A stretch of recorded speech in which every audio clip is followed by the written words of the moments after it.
Hello बच्चों, स्वागत है आप सभी का डीएनए सेमेस्टर एग्जाम में। मैं कृतिका श्रीवास्तव, आपकी जूलॉजी ट्यूटर।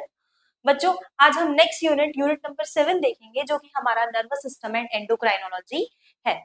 उम्मीद है बच्चों कि आपने यूनिट नंबर 1, 2, 3, 4, 5 सभी कुछ प्लेलिस्ट से देख लिया होगा।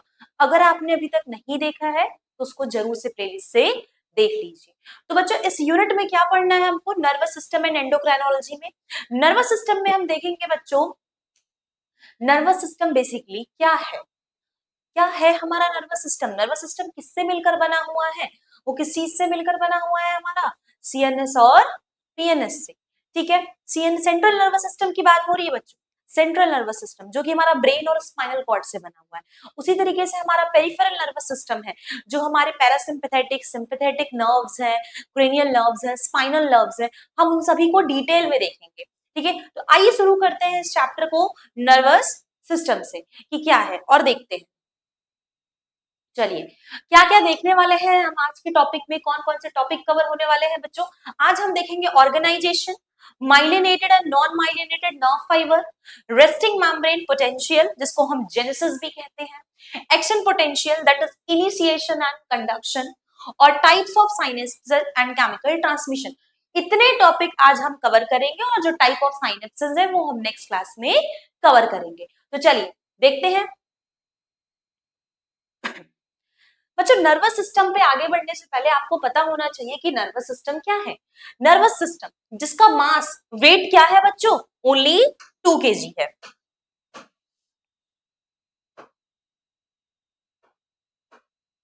ठीक है, क्या बता रहा है? नर्वस सिस्टम का जो मास है बच्चों वो कितना है? 2 kg है, और वो 3% लेकर चल रहा है हमारे टोटल बॉडी वेट का। अगर हम देखें इसको तो वन ऑफ द स्मॉलेस्ट है, right, but yet the most complex system of the body. बहुत ज्यादा वेट तो लिया नहीं है, आपको भी पता है कितना लेकर चल रहा है? 3% लेकर चल रहा है टोटल बॉडी वेट का। पर बच्चों ये क्या दिखा रहा है? स्मॉलेस्ट होने के बावजूद बहुत ज्यादा कॉम्प्लेक्स है। और रीजन कॉम्प्लेक्सिटी का क्या हो सकता है? ढेर सारे नर्व फाइबर से मिलकर बना हुआ है बच्चा, और ढेर सारे नर्व फाइबर से मिलकर बनेगा, ढेर सारे नर्व्स होंगे तो कॉम्प्लेक्स कर देंगे ना, क्योंकि हमारे स्पाइनल नर्व्स ही 31 है भाई पेयर में, एक क्रेनियल नर्व्स 12 है। एक तो ढेर सारे हो गए ना, पेयर की बात हो रही है। ठीक है, आगे देखते हैं। ये जो नर्वस सिस्टम है वो एक इंटीग्रेट हाईली ऑर्गेनाइज्ड नेटवर्क है, इसका बिलियंस ऑफ न्यूरॉन्स का और ढेर सारे न्यूरोग्लिया सा। देखो न्यूरोग्लिया क्या होता है बच्चों? एक तुम्हारा नॉन न्यूरोनल सेल है। क्या है? Non neuronal cell. ठीक है, और किससे मिलकर बना है?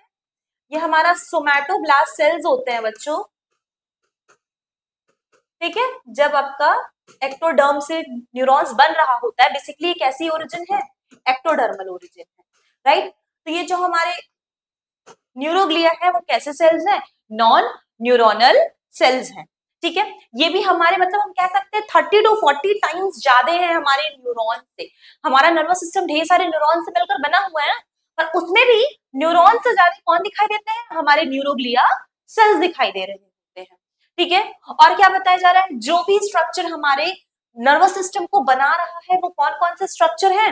ब्रेन है, क्रेनियल नर्व्स है, उनके ब्रांचेस है बच्चों, स्पाइनल कॉर्ड है, स्पाइनल नर्व्स हैं और उनके ब्रांचेस हैं, गैंग्लिया है, एंटेरिक प्लेक्सस है, सेंसरी रिसेप्टर्स है।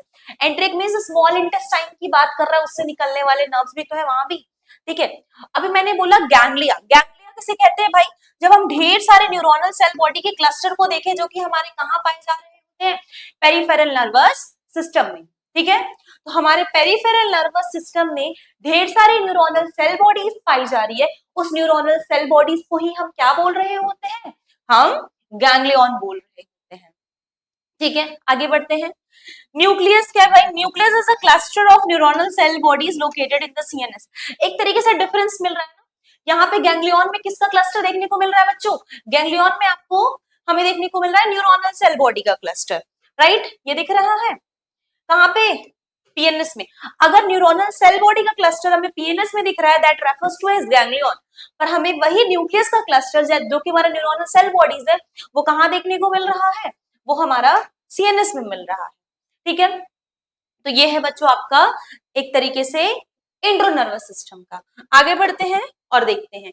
अब हम अगर नर्वस सिस्टम की ऑर्गेनाइजेशन की बात करें तो हमारा दो चीज से मिलकर बना हुआ है, एक तो ये सेंट्रल पार्ट, ठीक है, और एक ये पेरिफेरल पार्ट, ठीक है। तो मींस सेंट्रल और पेरिफेरल मींस अगर हम देखें तो ये ब्रेन है, सेंटर का पूरा पार्ट बोल रहा है बच्चों, और एक उसके साइड साइड से पेरिफेरी से निकल रहे हैं। तो हम इससे क्या बोलेंगे, सेंट्रल नर्वस सिस्टम और पेरिफेरल नर्वस सिस्टम से मिलकर ये बना हुआ है।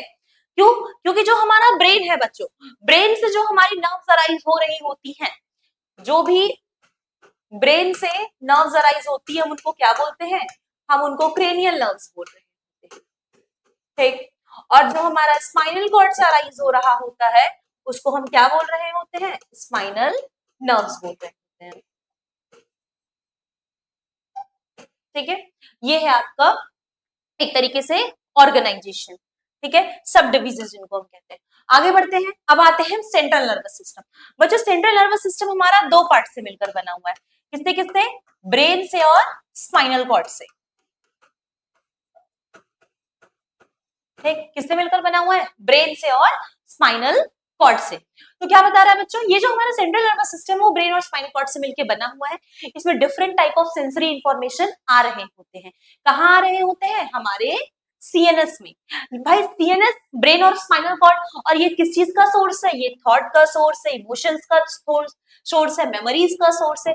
इवन हमारे ब्रेन में बच्चों बिलियंस ऑफ न्यूरॉन्स है, राइट, क्या है, 100 बिलियंस न्यूरॉन है, और ये 3 पार्ट में डिवाइडेड है, ठीक है। कितने पार्ट में, 3।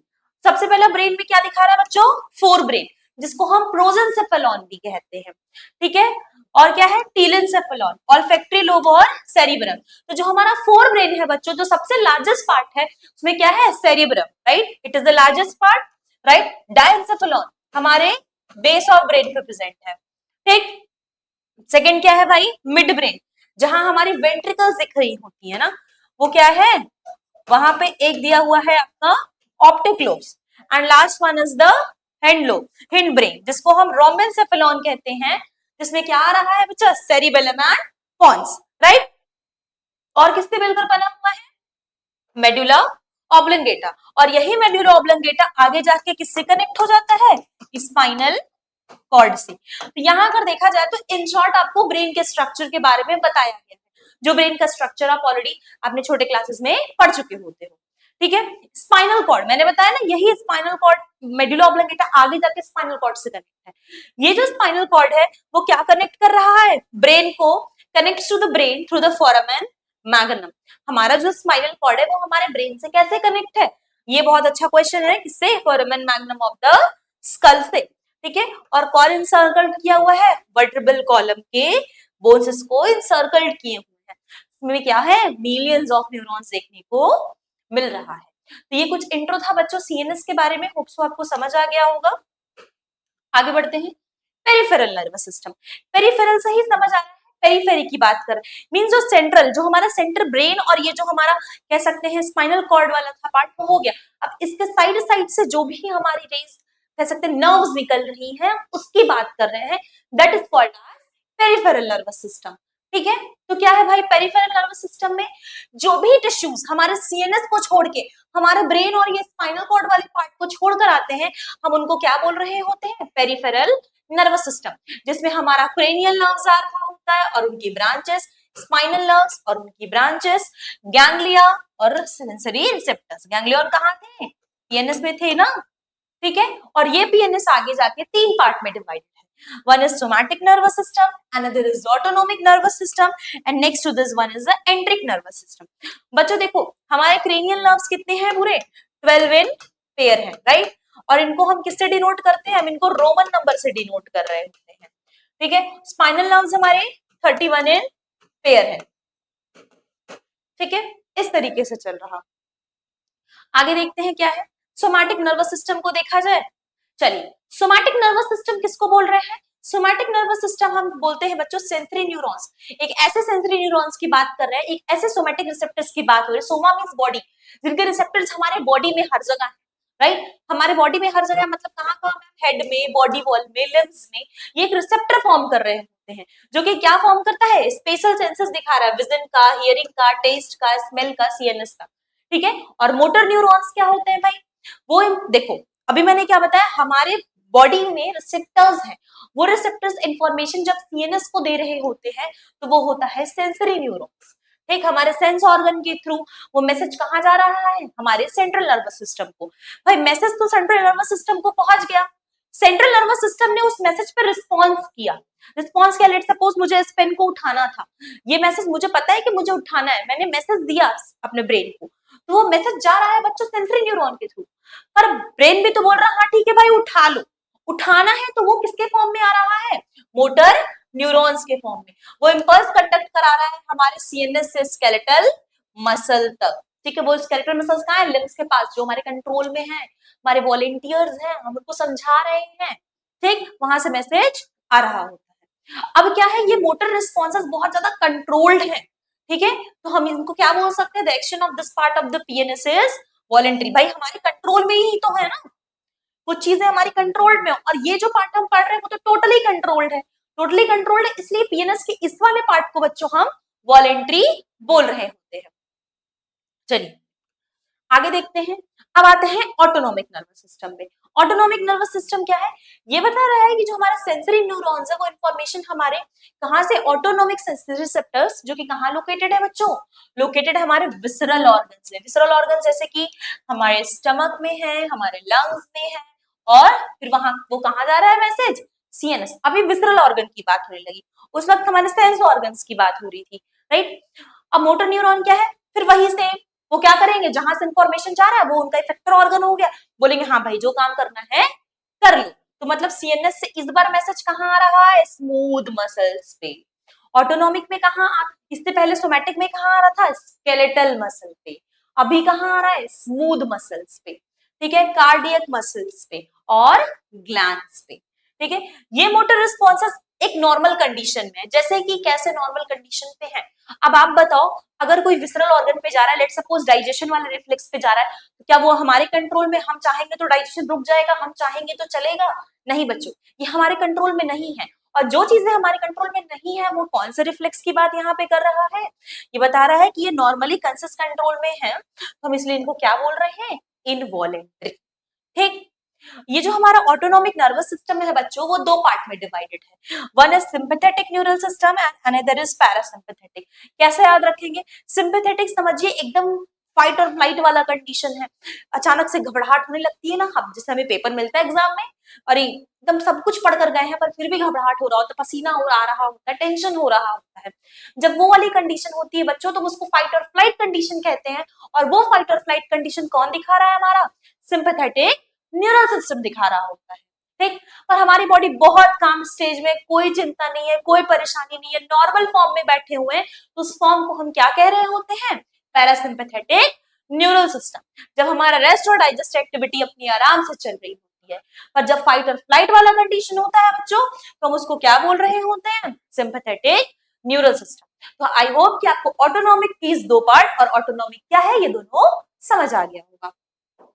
चलिए आगे बढ़ते हैं, enteric nervous system. Enteric nervous system क्या है भाई, जिसको हम ब्रेन ऑफ द गट बोल रहे होते हैं। ये भी क्या है, इनवॉलेंट्री। आपसे क्वेश्चन पूछा जा सकता है कौन वॉलेंट्री है कौन इनवॉलेंट्री है, तो आपको पता होना चाहिए। ठीक है, ये जो हमारा एंटेरिक नर्वस सिस्टम है, ये क्या बताया जा रहा है कि 100 million neurons are in the enteric plexus that extend most of the length of the gastrointestinal tract.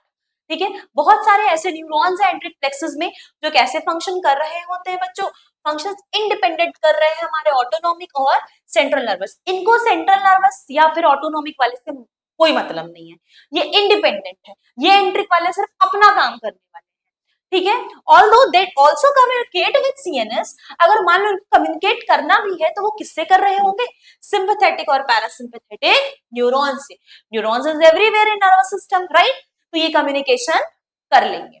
क्या बताया जा रहा है, यहाँ पे जो सेंसरी न्यूरॉन्स है हमारे एंट्रिक नर्वस सिस्टम का, वो क्या देख रहे होते हैं, केमिकल चेंजेस। कौन से केमिकल चेंजेस, एंट्रिक का मतलब गट में प्रेजेंट है, राइट, कहाँ गट में, जीआई ट्रैक्ट में। तो उसमें जो भी केमिकल चेंजेस हमारे जीआई ट्रैक्ट में, गैस्ट्रोइंटेस्टाइनल ट्रैक्ट में हो रहा है बच्चा, या फिर जो भी स्ट्रेचिंग हो रही है वॉल्स में, वो चीज कौन देख रहा है, हमारा सेंसरी नर्वस सिस्टम।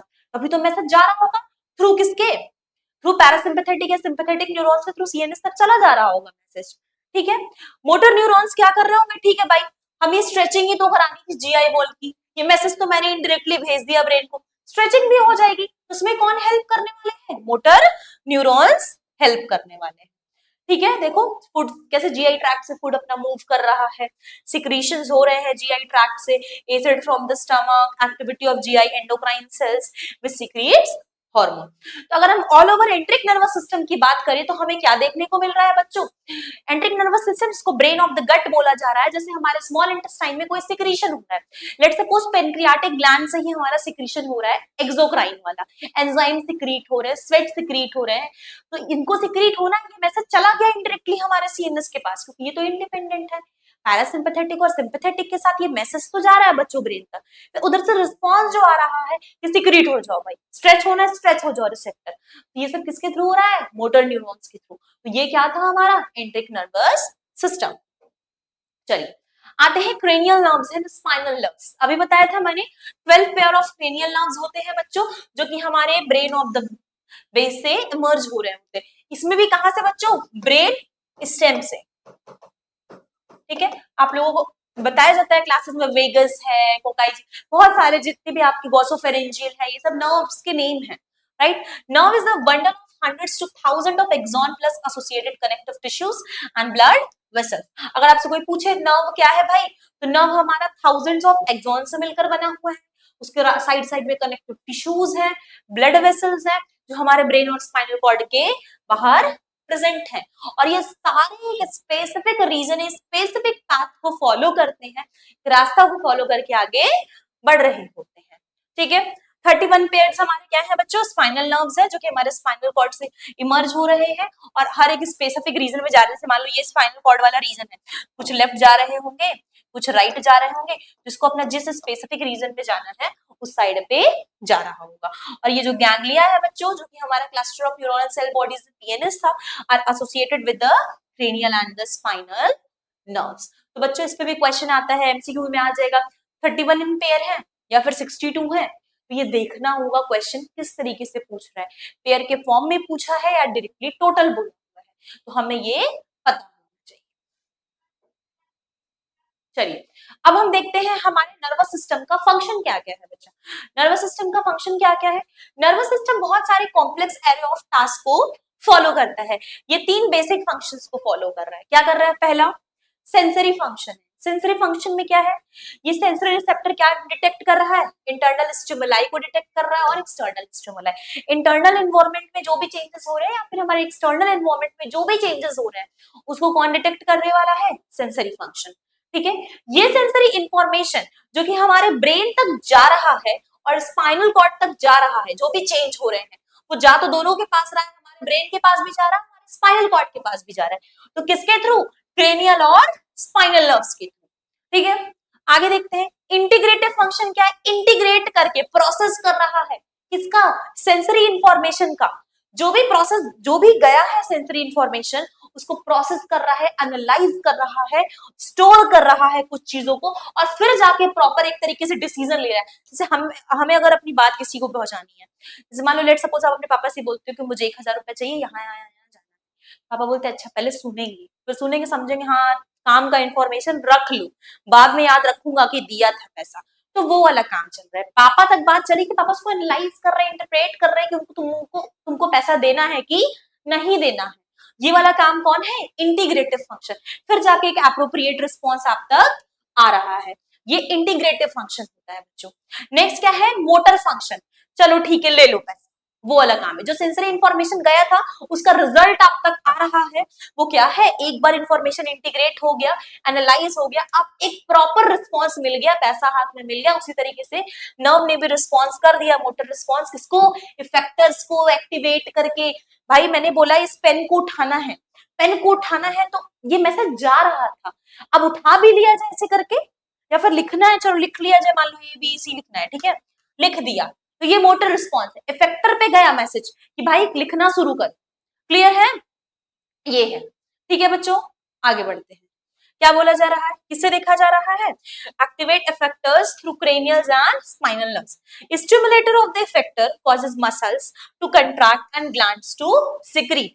अब देखो, जैसे कि मान लो हमारे पास मैसेज आया, राइट, हमारे पास मैसेज आ गया, इफेक्टर्स क्या कर रहे हैं, मसल्स कंट्रैक्ट हो रहा है, ग्लैंड से कोई चीज रिलीज हो रही है, तो उसकी बात हो रहा है बच्चा। ठीक, तो मतलब मोटर फंक्शन हमारा हो रहा है। आगे बढ़ते हैं। ठीक है, अब हम नर्वस सिस्टम की हिस्टोलॉजी पढ़ेंगे। स्टार्टिंग में मैंने बच्चों इंट्रो में आपको बताया कि हमारा नर्वस सिस्टम सिर्फ और सिर्फ न्यूरॉन से मिलकर नहीं बना हुआ है। न्यूरॉन से कई ज्यादा 30 to 40 टाइम्स ज्यादा कौन है, न्यूरोग्लिया सेल्स। ठीक है, तो दोनों को समझेंगे। न्यूरॉन्स तो हमारे नर्व सेल्स हैं, राइट, जो क्या कर रहे हैं, न्यूरॉन्स हमारे नर्व सेल्स है जो कि क्या डिटेक्ट कर रहे हैं, रिसीव कर रहे हैं, उसके बाद ट्रांसमिट कर रहे हैं डिफरेंट काइंड ऑफ स्टिमुलाई को, और इनको कन्वर्ट कर रहे हैं एप्रोप्रिएट रिस्पॉन्स में, पोटेंशियल में। वही न्यूरोग्लिया क्या है, हमारे नॉन न्यूरोनल सेल्स है, सोमैटोब्लास्ट सेल से बने हुए हैं, जो हमारे सपोर्ट कर रहे हैं, नरिश कर रहे हैं, प्रोटेक्ट कर रहे हैं किसको, न्यूरॉन्स को, और मेंटेन कर रहे हैं होमियोस्टैसिस को in the interstitial fluid that bathes them. ठीक, जो फ्लूइड इनके अंदर है, जो पूरा घेरे हुए हैं, उनको भी क्या कर रहे हैं, ये सपोर्ट कर रहे हैं। तो ये कौन से हमारे नॉन न्यूरोनल सेल्स है, न्यूरोग्लिया सेल्स है, जो कि हमारा मोर 30 to 40 टाइम्स ज्यादा है। ठीक, ये हमारे 30 to 40 times more than 30 to 40 times more than neurons, ये हमारे बच्चों प्रेजेंट है। ठीक है, तो ये था न्यूरोग्लिया सेल्स बच्चों। इसी तरीके से हम देखो कह सकती हूँ मैं, कोई कंडक्शन में हेल्प नहीं कर रहा है, सब चीज को स्मूथ कर रहा है। मान लो अगर कहीं कुछ कट वट जाए, रीजनरेशन कर रहा है, तो वहां भी हमारे कौन सपोर्ट करते हैं, न्यूरोग्लिया सेल्स। अगर इसमें एडिमा हो जाए, स्वेलिंग हो जाए, तो उसको ग्लियोमास कहते हैं। अगर इसमें क्या हो जाए, एडिमा हो जाए, स्वेलिंग हो जाए, तो ये एक टर्म को लेकर आता है जिसको हम ग्लियोमास कहते हैं।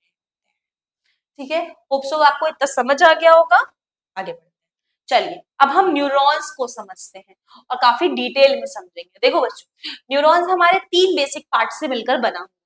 पहला है सेल बॉडी, जिसको हम पेरिकार्डियन सोमा कह रहे हैं, ठीक है, या फिर साइटोन कहते हैं। ठीक, आगे डेंड्राइट और लास्ट एक्सॉन से।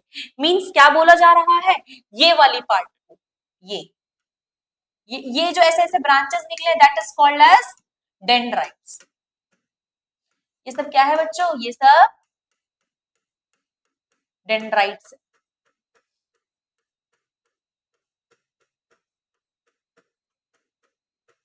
ठीक, इतना डेंड्राइट्स है जो साइड साइड में ब्रांचेस निकले। पर ये जो है, ये हमारा एक न्यूक्लियस है, ये वाला रीजन। ये छोटे छोटे क्या है, निस्ल ग्रैन्यूल्स है, और यहां से जो हमारा सेगमेंट शुरू हुआ है, ये इसको हम क्या बोल रहे हैं, हम इसको एक्सॉन बोल रहे हैं। यही 3 मेन पार्ट से मिलकर बना हुआ है। ठीक, तो जो हमारा सेल बॉडी है, उसमें क्या पाया जा रहा है, न्यूक्लियस पाया जा रहा है, जो कि इससे सराउंडेड है, साइटोप्लाज्म सराउंडेड है। तो साइटोप्लाज्म में तुम्हारे ढेर सारे ऑर्गेनल्स प्रेजेंट होंगे। कौन कौन है भाई, लाइसोसोम है, माइटोकॉन्ड्रिया है, गोल्जी कॉम्प्लेक्स है, फ्री राइबोसोम है, प्रोमिनेंट क्लस्टर ऑफ आरईआर है, और इसी को हम क्या बोलते हैं, निस्ल बॉडीज। मतलब हमारे निस्ल ग्रैन्यूल्स, निस्ल बॉडीज इतनी इतनी चीजों से मिलकर बनी हुई है। ठीक है, क्या बताया जा रहा है इसमें, जो साइटोस्केलेटन है उसमें दोनों चीज पाए जा रहे हैं इनके साइटोस्केलेटन में, न्यूरोफाइब्रिल्स भी और माइक्रोट्यूब्यूल्स भी। ठीक, ये देखिए यहाँ आपके न्यूरोफाइब्रिल्स ऐसे छोटे छोटे बने और माइक्रोट्यूब्यूल्स। क्या फंक्शन है भाई, न्यूरोफाइब्रिल्स हमारे इंटरमीडिएट फिलामेंट्स के बंडल है बच्चों, जो कि क्या कर रहे हैं, इसको सेल को शेप दे रहे हैं और सपोर्ट कर रहे हैं। और जो हमारा माइक्रोट्यूब्यूल्स है बच्चों, ये किस चीज में हेल्प कर रहे हैं, कि इनमें जो मूविंग मटेरियल्स है सेल बॉडी और एक्सॉन में आराम से मूव कर पाए। राइट, बहुत सारे न्यूरॉन्स ऐसे हैं बच्चों, many neurons contain one pigment that is called as lipofuscin pigment. Lipofuscin क्या है, हमारे लाइसोसोम का प्रोडक्ट है, एक पिगमेंट है, जो कि कैसा है, येलोविश ब्राउन ग्रेन्यूल्स हमारे यहाँ पर प्रेजेंट है। ठीक है, अब क्या है, ये तो था हमारे एक तरीके से इस पूरे साइटोन के बारे में। राइट, साइटोन क्लियर हो गया होगा आपको। समझते हैं डेंड्राइट्स के बारे में, जो ऊपर साइड पे ब्रांचेस है, ये वाली बात कर रही है मैम। ये ठीक है, ये डेंड्राइट्स क्या कर रहे हैं बच्चों, ये डेंड्राइट्स एक रिसीविंग और इनपुट पोर्शंस है हमारे न्यूरॉन्स के। ये शॉर्ट है, टेपरिंग है, हाईली ब्रांच्ड है। ठीक है, राइट, इनके जस्ट नीचे प्रोसेस, जो लॉन्ग प्रोसेस आ रहा है, उसको हम क्या बोल रहे होते हैं, हम उसको एक्सॉन बोल रहे हैं। होते हैं। तो जो एक्सॉन है वो हमारे लॉन्ग है, थिन है, सिलिंड्रिकल प्रोजेक्शन है, जो कि हमारे किससे ज्वाइन है, सेल बॉडी से ज्वाइन है एक कोन शेप्ड पे। अगर आप ऐसे समझो कुछ इस तरीके से, ठीक, ये जो कोनिकल शेप्ड आ रहा है, यहाँ एक्सॉन हिल्लॉक पाया जाता है। ठीक है, क्या बताया जा रहा है, कोनिकल शेप्ड है, जिसको हम क्या बोल रहे हैं, एक्सॉन हिल्लॉक। आपका ये है, ये एक्सॉन हिल्लॉक है। ठीक है, क्लियर। और एक्सॉन हिल्लॉक की जो सबसे पास वाला सेगमेंट है, मींस हम कह सकते हैं ये एक्सॉन हिल्लॉक और ये वाला पोर्शन इनिशियल सेगमेंट। ठीक है, तो एक्सॉन हिल्लॉक के जो सबसे पास वाला पोर्शन है, लेट सपोज अगर मान लो ये एक्सॉन हिल्लॉक है, तो यहाँ हमारा क्या आ जाएगा, इनिशियल सेगमेंट। इसी इनिशियल सेगमेंट से बच्चों नर्व कंडक्शन का ट्रांसमिशन शुरू होता है। ठीक है, इसी को हम ट्रिगर जोन कह रहे हैं। तो एक ऐसा एरिया जो हमारे एक्सॉन हिल्लॉक और इनिशियल सेगमेंट के बीच कहाँ है, जहां पे नर्व इंपल्स अराइज हो रही होती है और उसी के अलोंग चल रही होती है अपने डेस्टिनेशन एरिया तक, उसको हम क्या बोलते हैं, ट्रिगर जोन बोलते हैं। तो अगर आपसे आज अब कोई पूछे तो समझ आया कि हमारे एक्सॉन में कहां से हो रहा है ट्रांसफर्स, किधर से हो रहा है भाई, एक्सॉन हिल्लॉक और इनिशियल सेगमेंट के बीच में, जिसको हम कौन सा जोन बोल रहे होते हैं, ट्रिगर जोन बोल रहे हैं। ठीक है, जो हमारा रफ एंडोप्लाज्मिक रेटिकुलम है बच्चों, वो एब्सेंट है। कहाँ एब्सेंट है, एक्सॉन में एब्सेंट है। एक्सोप्लाज्म किसे कहते हैं, जैसे हम साइटोप्लाज्म कहते हैं सेल का, वैसे हम एक्सॉन के साइटोप्लाज्म को एक्सोप्लाज्म कह रहे हैं। एक्सॉन के प्लाज्मा मेम्ब्रेन को एक्सोलेमा कह रहे हैं। एक्सॉन की ब्रांचिंग्स होती हैं बच्चों, तो साइड साइड में निकली रहती हैं पूरे एक along the length of axon, उनको हम एक्सॉन कोलेटरल्स कह रहे होते हैं। और जो लास्ट में फाइनली जाके इस तरीके से एंड हो रहा होता है, उसको हम क्या बोल रहे होते हैं, एक्सॉन टर्मिनल्स बोल रहे होते हैं। और फिर यहाँ पे हमारा एक नया न्यूरॉन बनने लगता है ना, तो इन दोनों के बीच में जो गैप हो रहा होता है उनको हम साइनेप्स बोल रहे होते हैं। जो हमारे दो न्यूरॉन्स के बीच में कम्युनिकेशन करा रहे होते हैं, उनको हम क्या बोलते हैं, साइनेप्स बोल रहे होते हैं। और लास्ट में जो हमारे यहाँ साइनेप्टिक एंड बल्ब्स है, जो कि हमारे एक्सॉन टर्मिनल के टिप पे पाए जा रहे हैं, यहाँ की बात कर रहा है, वो बल्ब शेप्ड स्ट्रक्चर में पाए जाते हैं। ठीक, तो ये क्या है हमारा, ये हमारा है आपके इस पूरे स्ट्रक्चर के बारे में। ये एक्सॉन है भाई। अब आप थोड़ा और डिटेल में समझोगे, देखो ये एक्सॉन टर्मिनल और लास्ट में जाके ये एक्सॉन एक तरीके से टर्मिनल बल्ब बना रहे हैं, जिसको साइनेप्टिक एंड बल्ब बोल रहा है। बच्चों ये एक्सॉन को साइड साइड से एक लेयर कवर कर रही है, अगर आप देखोगे पतली पतली, तो उसको हम माइलिन शीथ बोल रहे होते हैं। ये माइलिन शीथ हमारा एक सेल सिक्रीट कर रहा होता है, जो कि पेरिफेरल नर्वस सिस्टम में पाया जाता है। उस सेल का नाम है बच्चों स्वान सेल। तो जिस भी एक्सॉन के साइड में माइलिन की शीथ की कवरिंग है, उसको हम माइलिनेटेड बोलते हैं, और जिसमें नहीं है उनको नॉन माइलिनेटेड नर्व या फिर न्यूरॉन्स बोल रहे होते हैं। इसका मतलब कि सेंट्रल नर्वस सिस्टम में बच्चों आपको माइलिन शीथ देखने को नहीं मिल रहा होता है। जब भी हमें रीजनरेशन कराना होता है दोबारा दोबारा, तो क्या आता है हमारा, ये माइलिन शीथ आराम से स्वान सेल्स बना लेते हैं। अभी आप इसको थोड़ा डिटेल में देखोगे। चलिए देखते हैं, क्लासिफिकेशन ऑफ न्यूरॉन्स है। पहले न्यूरॉन्स को ही क्लासिफाई कर लिया जब भाई कैसे हैं। हम जो पढ़ते हैं बच्चों, हम जो फिगर देख रहे होते हैं वो मल्टीपोलर न्यूरॉन का होता है। ठीक है, जिसमें ढेर सारे डेंड्राइट्स रहते हैं और एक एक्सॉन रहते हैं। ये बहुत कॉमनली है, आपको इसी का फिगर देखने को मिल रहा होता है। अब हम क्या करेंगे, बाइपोलर न्यूरॉन, जहां एक ही डेंड्राइट है और एक ही एक्सॉन है। क्या देखने को मिल रहा है, सिर्फ एक डेंड्राइट हो बच्चों और सिर्फ एक एक्सॉन हो। ठीक है, ये कहाँ कहाँ पाए जा रहे हैं, हमारे रेटिना ऑफ द आई में पाए जा रहे हैं, हमारे इनर ईयर में पाए जा रहे हैं, मींस कॉक्लिया की बात कर रहा है उस वाले रीजन में पाए जा रहे हैं, और हमारे olfactory area of the brain में पाए जा रहे हैं। तो ये क्या है बच्चों, ये है हमारा क्लासिफिकेशन ऑफ न्यूरॉन्स में बाइपोलर न्यूरॉन। मैं बता दूं इससे क्वेश्चन कैसे पूछेगा कि इसका एग्जाम्पल बताइए कहाँ कहाँ पाए जा रहे हैं। ठीक है, आगे देखते हैं यूनिपोलर न्यूरॉन्स, जिनको हम सूडोपोलर न्यूरॉन्स भी कहते हैं बच्चों।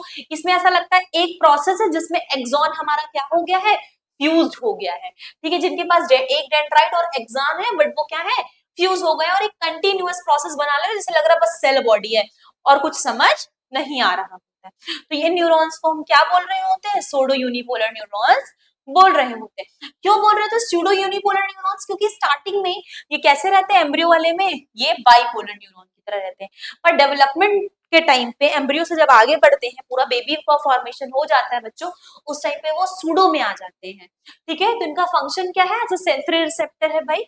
इनका जो ट्रिगर जोन है बच्चों, trigger zone for the nerve impulse in unipolar neuron is at the junction of the dendrites and the axon. Means हमारा डेंड्राइट्स और हमारे एक्सॉन के बीच में देखो इनका ट्रिगर जोन है। इसमें कुछ भी अलग से आपको तो नहीं समझ आएगा, क्योंकि आपस में सभी क्या है? फ्यूज्ड है। ठीक है, इनमें जो सेल बॉडीज होती है हमारे यूनिपोलर न्यूरॉन्स की, वो कहाँ लोकेटेड होती है? In the ganglia of the spinal and the cranial nerves. हमारे स्पाइनल और क्रेनियल नर्व्स के गैंग्लिया में प्रेजेंट होता है। चलिए आगे देखते हैं, कुछ सेल्स की बात कर रहा है बच्चों, जैसे पुर्किंजे सेल्स। वो पुर्किंजे सेल्स कहाँ प्रेजेंट है? हमारे सेरिबेलम में प्रेजेंट है, राइट? ये देखिए ये बनाया है। और पिरामिडल सेल्स कहाँ प्रेजेंट है बच्चों? ये हमारे सेरिब्रल कॉर्टेक्स ऑफ ब्रेन में प्रेजेंट है, जो कि हमारा किस शेप का है? पिरामिडल शेप सेल बॉडीज है। इससे बहुत सारे क्वेश्चंस आते हैं बच्चों, पूछा जाता है कि ये कहाँ कहाँ पे पाए जा रहे हैं। चलिए अब हम देखेंगे फंक्शनल क्लासिफिकेशन इनका। अब क्या बताया जा रहा है? किस तरीके से ये फंक्शन कर रहे हैं, किस डायरेक्शन में जा रहे हैं, उनके बेसिस पे भी इनको क्लासिफाई किया गया। फंक्शनली बच्चों जो न्यूरॉन्स है वो क्लासिफाइड है according to the direction in which the nerve impulse is conveyed with respect to the CNS. CNS के रिस्पेक्ट में ये किस तरीके से इंफॉर्मेशन को कन्वे कर रहे हैं, उसके बेसिस पे इनका क्लासिफिकेशन है। इसमें पहला है सेंसरी और एफरेंट न्यूरॉन्स। ठीक है, क्या है? सेंसरी और एफरेंट न्यूरॉन्स। नाम से ही समझ आ रहा है एफरेंट लेकर आ रहा है, मींस इंफॉर्मेशन लेकर कहां जा रहा है? सीएनएस के पास जाएगा। ठीक है, either contain sensory receptor at their distal ends dendroids पे, या located just after the sensory receptor that are separate cells. Once an appropriate stimulus, कोई एप्रोप्रिएट स्टिमुलस आया और हमारे सेंसरी रिसेप्टर को एक्टिवेट किया, जैसे ही सेंसरी रिसेप्टर एक्टिवेट हो जाएंगे बच्चों, वो सेंसरी न्यूरॉन क्या फॉर्म कर लेता है? एक्शन पोटेंशियल फॉर्म करता है। कहां पे?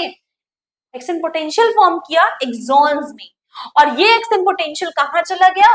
सीएनएस में चला गया। किसके थ्रू? क्रेनियल और स्पाइनल नर्व्स के। ठीक है, बहुत सारे सेंसरी न्यूरॉन्स क्या होते हैं? यूनिपोलर होते हैं स्ट्रक्चर में। ठीक, आगे क्या बोल रहा है? सेकंड है हमारा मोटर और इफरेंट। मोटर और इफरेंट जो है बच्चों, वो भी एक्शन पोटेंशियल्स को कन्वे कर रहा होता है, पर अब वो हमारे सीएनएस रिसेप्टर तक आएगा। अभी एक स्टिमुलस मिला था जिसकी वजह से सेंसरी रिसेप्टर एक्टिवेट हुआ था, और वो हमारे सीएनएस को बोला कि भाई ये काम करना है। सीएनएस एक्टिवेट हो चुका है बच्चों, अब वो मैसेज दे रहा है इफेक्टर को कि तुम अपना फंक्शन करो। तो जब वो मैसेज भेजता है तो वो किसके थ्रू भेज रहा होता है? मोटर न्यूरॉन्स के थ्रू। तो उसी की बात यहाँ पे की जा रही है। ठीक है, ये किसके थ्रू आ रहा होगा? पेरिफेरी। भाई ये सेंट्रल नर्वस सिस्टम से आता, पर अब सेंट्रल नर्वस सिस्टम ये मैसेज भेज रहा है ग्लैंड्स पे, इफेक्टर्स पे, तो वो पीएनएस के थ्रू आएगा। तो बहुत सारे जो मोटर न्यूरॉन्स होते हैं वो मल्टीपोलर होते हैं, पर यहाँ पे सेंसरी वाले कैसे हो रहे थे? यूनिपोलर। ठीक है, नेक्स्ट क्या बताया जा रहा है? इंटरन्यूरॉन्स। इंटरन्यूरॉन्स और एसोसिएशन न्यूरॉन्स क्या है बच्चों? हमारे motor neurons and sensory neuron के बीच का कनेक्शन ही कौन है? हमारे इंटर न्यूरॉन्स हैं। क्या है भाई? क्या बता रहा है? Mainly located with in the seniors nerve between the sensory and the motor neurons. ये इंटीग्रेट कर रहे हैं जो सेंसरी इंफॉर्मेशन हमारे सीएनएस तक गई थी, उसको इंटरप्रेट कर रहे हैं, एनालाइज कर रहे हैं, और एक मोटर रिस्पॉन्स को एलिसिट कर रहे हैं कि हाँ भाई आ गया तैयार होकर। वो किसके हाथ में है? वो इंटरन्यूरॉन्स के हाथ में। और ये भी कैसे होते हैं? मल्टीपोलर इन नेचर होते हैं। चलिए आगे देखते हैं बच्चों, व्हाइट और ग्रे मैटर की बात करें। जो हमारा व्हाइट मैटर होता है बच्चों, वो क्या होते हैं? उनके अंदर माइलिनेटेड एक्सॉन्स होते हैं, मींस माइलिन शीट प्रेजेंट होती है। व्हाइट मैटर है ना, इससे समझ आ रहा है कि ये कैसे कलर के होंगे? व्हाइटिश कलर के होंगे। और ये व्हाइटिश कलर किसकी वजह से आ रहा है? This whitish colour of myelin gives white matter. Blood vessels चाहे हमारा व्हाइट हो चाहे हमारा ग्रे मैटर हो, दोनों में ही प्रेजेंट होते हैं। और जो हमारा ग्रे मैटर है नर्वस सिस्टम का, उसमें न्यूरोनल सेल बॉडीज है, डेंड्राइट्स है, अनमाइलिनेटेड एक्सॉन्स है, एक्सॉन टर्मिनल्स है, और न्यूरोग्लिया। ठीक, ये क्यों बच्चों ग्रे कलर के हैं? It appears greyish because the Nissl bodies impart a grey colour and there is little or no myelin in this areas. अगर कोई पूछे कि हमारा ग्रे मैटर क्यों है बच्चों, तो यहाँ पे जो हमारे निसल बॉडीज है, जो मैंने आपको बताया था अभी बताया था ना न्यूरॉन का डायग्राम मैंने, सेल बॉडीज, उसकी वजह से ये क्या आ रहे हैं, इम्पार्ट कर रहे हैं ग्रे कलर। चलिए अब आते हैं न्यूरोग्लिया। न्यूरोग्लिया मैंने बताया था कि कोई भी एक्शन पोटेंशियल या फिर नर्व ट्रांसमिशन में बच्चों ये पार्ट नहीं ले रहे होते हैं, ठीक है। ये मल्टीप्लाई कर रहे हैं और डिवाइड कर रहे हैं। इवन जहां पे रीजनरेशन है, कोई इंजरी हो गई है, वहां पे ये क्या करेंगे, मल्टीप्लाई करेंगे और उस स्पेस को फिल कर देते हैं। क्यों नहीं पार्ट कर रहे हैं मैम, क्योंकि ये कैसे सेल्स हैं, ये नॉन न्यूरोनल सेल्स है, और नॉन न्यूरोनल सेल्स किसी भी एक्शन पोटेंशियल में पार्टिसिपेट नहीं करते, ठीक है। ब्रेन ट्यूमर जो कि हमारा ग्लिया से डिराइव्ड है, उसको हम ग्लियोमास कह रहे हैं। 6 टाइप के न्यूरोग्लियास आप देखोगे और इससे भी बहुत सारे क्वेश्चंस देखने को मिलते हैं, जिसमें बच्चों astrocytes, oligodendrocytes, microglia, ependymal cell, ये सब हमारा सीएनएस में प्रेजेंट है, central nervous system. Schwann cells, satellite cells, ये सब कहाँ प्रेजेंट है, पेरिफेरल नर्वस सिस्टम में प्रेजेंट है। तो हम एक एक करके इसको देखेंगे। चलिए अब आते हैं हम न्यूरोग्लिया ऑफ द सीएनएस पे। अगर हम क्लासिफाई करें neuroglia of the CNS, means astrocytes, oligodendrocytes, ependymal sales, microglia, ठीक है। तो किसके बेसिस पे कर रहे हैं बच्चों, basis of site, cytoplasmic processes, intracellular organization. इसके किसके बेसिस पे है classify, size, cytoplasmic processes, intracellular organization. पहला सेल एस्ट्रोसाइट्स, जो कि सबसे ज्यादा अबंडेंट है हमारे सीएनएस में, राइट।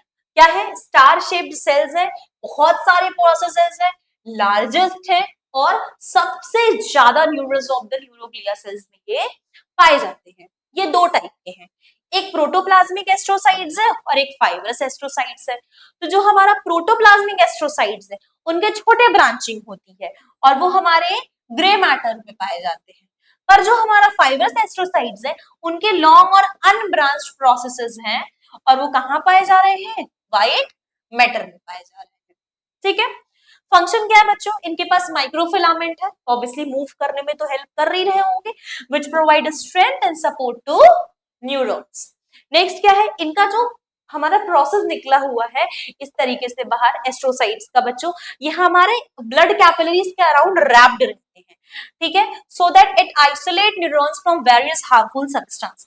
जैसे मानो ये हमारा न्यूरॉन्स है, ठीक, और ये हमारा ब्लड कैपिलरी, तो उसके साइड पे ऐसे ऐसे रैप है बच्चों।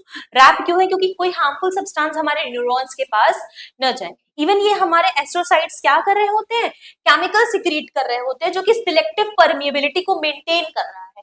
कुछ ही सब्सटेंस को आने देगा, सारे सब्सटेंस को हमारे एस्ट्रोसाइट नहीं लेते हैं। सिलेक्टिव परमिएबिलिटी मेंटेन करेंगे तो कुछ सिलेक्टेड चीजों को ही लेने दे रहा है, ठीक है। क्या है भाई, हाँ, endothelial cells of the capillaries. भाई कैपिलरीज के आगे एंडोथेलियल सेल्स होते हैं ना, उसी की बात कर रहा है। ये एंडोथेलियल सेल्स क्या बना रहे हैं, ब्लड ब्रेन बैरियर क्रिएट कर रहे हैं, जिसकी वजह से सारे मूवमेंट को ये रिस्ट्रिक्ट कर दे रहा है between the blood and the interstitial fluid of the CNS. सिर्फ कुछ ही इंपॉर्टेंट चीज को ही हमारा एस्ट्रोसाइट अलाउ कर रहा होता है। होप आपको क्लियर हो गया होगा। क्या बताया जा रहा है बच्चों, एम्ब्रियो में देखा जाए तो ये जो हमारे एस्ट्रोसाइट्स हैं, वो क्या सिक्रीट कर रहे होते हैं, केमिकल सिक्रीट कर रहे होते हैं, जो कि क्या है, that appear to regulate the growth, migration and interconnection among neurons in the brain. ये एस्ट्रोसाइट जो कि हमारे केमिकल सिक्रीट कर रहे हैं बच्चों, वो ग्रोथ को रेगुलेट भी कर रहे होते हैं, माइग्रेशन भी करा रहे होते हैं, इंटरकनेक्शन करा रहे होते हैं among neurons in the brain. मतलब दो तीन न्यूरॉन्स का आपस में इंटरकनेक्शन भी किसके हाथ में है, एस्ट्रोसाइट्स के हाथ में है, एम्ब्रियो में, ठीक। ये एस्ट्रोसाइट्स और क्या कर रहे हैं बच्चों, मेंटेन कर रहे हैं appropriate chemical involvement, right, for the generation of the nerve impulse. और क्या कर रहे हैं साथ ही साथ, और हमारे लर्निंग में रोल प्ले कर रहे हैं, मेमोरी में, by influencing the formation of neural synapsis. Neural synapsis बना बनाकर बच्चों ये हमारे लर्निंग और मेमोरी में भी इन्फ्लुएंस कर रहे हैं। तो ये था हमारा पहला सेल। अब हमारे दूसरे सेल्स को देखेंगे जो हमारा ओलिगोडेंड्रोसाइट्स है, ठीक है। चलिए देखते हैं, ये जो हमारा ओलिगोडेंड्रोसाइट्स है बच्चों, ये भी हमारे एस्ट्रोसाइट्स को रिजेंबल करते हैं, बट ये स्मॉलेस्ट है, राइट, क्या है, स्मॉलेस्ट है, और कुछ ही प्रोसेस को रखते हैं। ऐसा नहीं कि ये हमारा जो एस्ट्रोसाइट है वो बहुत ज्यादा क्या था, कहा गया, हाँ, ये क्या था, लार्जेस्ट था ना, ढेर सारे प्रोसेस थे, पर ये जो हमारा है ये क्या है, ये हमारा स्मॉलेस्ट है और साथ ही साथ कम फ्यूअर प्रोसेस भी है। किस चीज में इंपॉर्टेंट है, responsible for forming and maintaining the myelin sheath around the CNS axons. CNS axons में माइलिन शीथ बना रहा है तो कौन बनवा रहा है, ओलिगोडेंड्रोसाइट्स बनवा रहा है। ठीक है, माइक्रोग्लिया क्या है भाई, ये भी स्मॉल सेल्स है, स्लेंडर प्रोसेस है जो कि ढेर सारे स्पाइन लाइक प्रोजेक्शंस को बाहर निकाला है।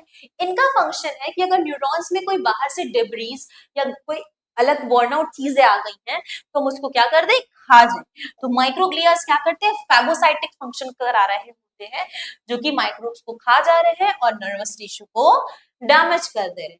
तो ये किसका फंक्शन है, माइक्रोग्लिया का। And next is the ependymal sales. ये एपेंडाइमल सेल्स जो है बच्चों वो क्यूबॉइडल टू कॉलमनर सेल्स है। ठीक है, मींस इस तरीके से सेल्स है, इस तरीके के सेल्स है। ठीक है, जो कि एक सिंगल लेयर में अरेंज है और इनके ऊपर ऐसे ऐसे माइक्रोवेलाई प्रेजेंट है। ठीक है, और हमारे वेंट्रिकल्स ऑफ द ब्रेन को लाइन किए हुए हैं, means cavity of the brain को लाइन किए हुए हैं और सेंट्रल टनल को लाइन किए हुए हैं। तो क्या नाम है भाई, इनका क्या फंक्शन है, ये हमारा मॉनिटर करेंगे और सर्कुलेशन देखेंगे किसका, सीएसएफ का देख रहे होंगे, राइट। और क्या फॉर्म कर रहे होंगे, ब्लड सेरिब्रोस्पाइनल फ्लूइड बैरियर भी फॉर्म कर रहे होंगे। ठीक, देखिए ब्लड ब्रेन बैरियर कौन कर रहा था, astrocyte. Blood cerebrospinal fluid barrier कौन कर रहा है, एपेंडाइमल सेल। फर्क है बच्चों। आगे बढ़ते हैं, अब आते हैं न्यूरोग्लिया ऑफ द पीएनएस पे। हमारे सेंट्रल नर्वस सिस्टम में अगर माइलिन शीथ बनाना है बच्चों तो हमें, मैंने स्टेटमेंट एक आगे बोला था कि आपको माइलिन शीथ देखने को नहीं मिल रहा होगा, नहीं माइलिन शीथ देखने को तो मिल रहा है पर वहां जो बना रहा है वो कौन बना रहा है, ओलिगोडेंड्रोसाइट सेल्स बना रहे हैं न्यूरोग्लिया के। अब हम पेरिफेरल नर्वस सिस्टम में देखें तो दो टाइप होते हैं, एक स्वान सेल्स है, एक सैटेलाइट सेल्स है। ये स्वान सेल्स हमारे किसको इंसर्कल कर रखे हैं, पीएनएस को, और क्या बना रहे हैं, माइलिन शीथ बना रहे हैं।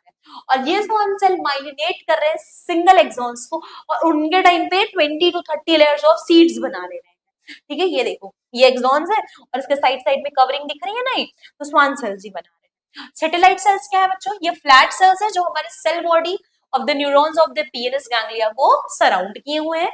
ये स्ट्रक्चरल सपोर्ट दे रहे हैं और क्या कर रहे हैं, एक्सचेंज मटेरियल को रेगुलेट कर रहे हैं between the neuronal cell bodies and interstitial tube. तो ये क्या है, हमारे सैटेलाइट सेल्स। ये फ्लैट सेल्स दिख रहा है, कहाँ पाए जा रहा है, हमारे सेल बॉडी के साइड पे। देखो पूरा सेल बॉडी को इधर से और इधर से सराउंड कर रखे हैं ना, तो ये किसका फंक्शन है, ये हमारे सैटेलाइट सेल्स का फंक्शन है। चलिए आगे देखते हैं, अब आते हैं myelinated and non myelinated nerve fibre पे। क्या है, माइलिनेटेड नर्व का मतलब है कि जो हमारे एक्सॉन्स हैं वो क्या सराउंडेड है, मल्टी लेयर्ड लिपिड से सराउंडेड है एंड प्रोटीन कवरिंग से, जिसको हम माइलिन शीथ बोल रहे हैं। और ये शीथ क्या है, इलेक्ट्रिकली इंसुलेट कर रहा है हमारे न्यूरॉन्स के एक्सॉन्स को और इंक्रीज कर दे रहा है हमारे नर्व इंपल्स के कंडक्शन। ठीक है, नेक्स्ट क्या है, अनमाइलिनेटेड नर्व। अनमाइलिनेटेड नर्व क्या है, एक्सॉन्स विदाउट माइलिन कवरिंग, जहां पे क्या है, हमारे माइलिन की कवरिंग नहीं प्रेजेंट है। ठीक, ये किसकी बात हो रही थी, माइलिनेटेड और नॉन माइलिनेटेड की। तो अगर हम पेरिफेरल नर्वस सिस्टम में बात करें तो इसका मतलब एक्सॉन के साइड में ढेर सारी किसकी कवरिंग है, स्वान सेल्स की कवरिंग है। स्वान सेल ही तो माइलिन से सिक्रीट कर रहे हैं बच्चों। ठीक है, इवेंचुअली ये जो मल्टीपल लेयर्स हैं हमारे किसके, स्वान सेल्स के अराउंड द एक्सॉन, वो किसके थ्रू है, स्वान सेल्स के थ्रू, राइट। और आउटर मोस्ट लेयर पे क्या प्रेजेंट है, हमारे न्यूक्लियस प्रेजेंट है। और ये इनर पोर्शन पे देखा जाए तो 100 लेयर्स हमारी किसकी बन रही हैं, स्वान सेल्स की बन के तैयार रहती है। और जो आउटर न्यूक्लिएटेड साइटोप्लाज्मिक लेयर है बच्चों स्वान सेल्स का, वो क्या कर रहा है, वो माइलिन शीथ देखने को मिल रहा है। और वहीं पे हमारा क्या प्रेजेंट है, न्यूरोलेमा। तो बच्चों हमारे पीएनएस में न्यूरोलेमा पाया जाता है, ठीक, पर हमारे सीएनएस में नहीं पाया जाता है। इसीलिए हमारे पेरिफेरल नर्वस सिस्टम में इस न्यूरोलेमा के होने की वजह से रीजनरेशन पॉसिबल होता है। अगर वहां डैमेज है तो रीजनरेशन दिख सकता है, पर सेंट्रल नर्वस सिस्टम में ये रीजनरेशन आपको देखने को नहीं मिलता है क्योंकि वहां ये न्यूरोलेमा सेल्स प्रेजेंट नहीं होते। चलिए क्या बोला जा रहा है, देखिए इसको इसलिए हाईलाइट करके लिखा गया है कि बच्चों ये जो न्यूरोलेमा है ये सिर्फ और सिर्फ कहाँ पाए जा रहे हैं, पेरिफेरल नर्वस सिस्टम में। तो जब भी एक्सॉन में इंजरी देखने को मिलती है तो न्यूरोलेमा आता है और रीजनरेशन कर लेता है कि भाई रीजनरेशन करना, रीग्रोथ कराना है। ठीक है, पर ये चीज सीएनएस में नहीं देखने को मिलता है बच्चों।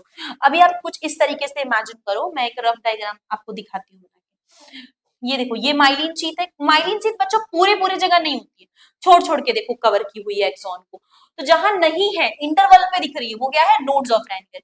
मींस इस खाली स्पेस को ही क्या बोला जा रहा है, नोड्स ऑफ रैनवियर। ठीक है, और हर स्वान सेल्स रैप किए हुए हैं एक्सॉन सेगमेंट को बिटवीन टू नोड्स। देखो दो नोड्स के बीच में खाली खाली जगह दिख रहा है ना, राइट। दो नोड के बीच में क्या होता है, इंटर नोड। ये देखो आपको पूरा बना के दिखाया गया। अब आप समझो ये वाला रीजन हमारा क्या है, एक्सॉन, और इसके साइड ये जो कवरिंग हुई है that is called as Schwann cells. ठीक है, और ये देखो कवरिंग हो गई है। कवरिंग हुई है तो यहाँ पे ये न्यूक्लियस बना रहा है, ये है आपका न्यूरोलेमा। ये न्यूरोलेमा की वजह से क्या देखने को मिल रहा है, हमारा माइलिन शीथ जो है वो रीजनरेशन कर रहा है। अब आते हैं सेंट्रल नर्वस सिस्टम, उसमें भी देख ले भाई किस तरीके से रीजनरेशन हो रहा है, हो भी रहा है या नहीं हो रहा है। मैंने तो बता दिया नहीं हो रहा है क्योंकि न्यूरोलेमा है ही नहीं, कुछ एक्सटेंट तक ही जो होना होगा होगा। चलिए, an oligodendrocyte migrates axons. Each oligodendrocyte extend around 15 broad flat processes that encircles a CNS axon, creating a myelin sheath. Neurolemma is not present, nodes of Ranvier are present, but they are fewer in number.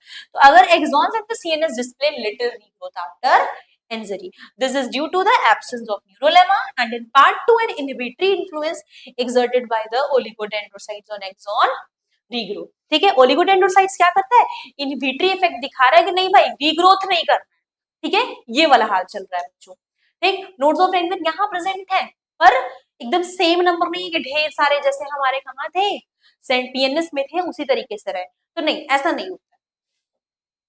ठीक, अब आते हैं हम resting membrane potential पे, जिसको हम genesis भी कहते हैं बच्चों। ये जो रेस्टिंग मेम्ब्रेन पोटेंशियल है ये बहुत इंपॉर्टेंट है, मतलब अब ट्रिगर जोन वाला काम आ गया है। ट्रिगर जोन पे एक स्टिमुलस बाहर से मिला, इंफॉर्मेशन कंडक्ट होना शुरू हुआ। जो मेम्ब्रेन बहुत रेस्ट कंडीशन में थी अभी, अब वो एक्शन पोटेंशियल जनरेट करेगी, और अब आप देखोगे किस तरीके से नर्व इम्पल्स का कंडक्शन होता है।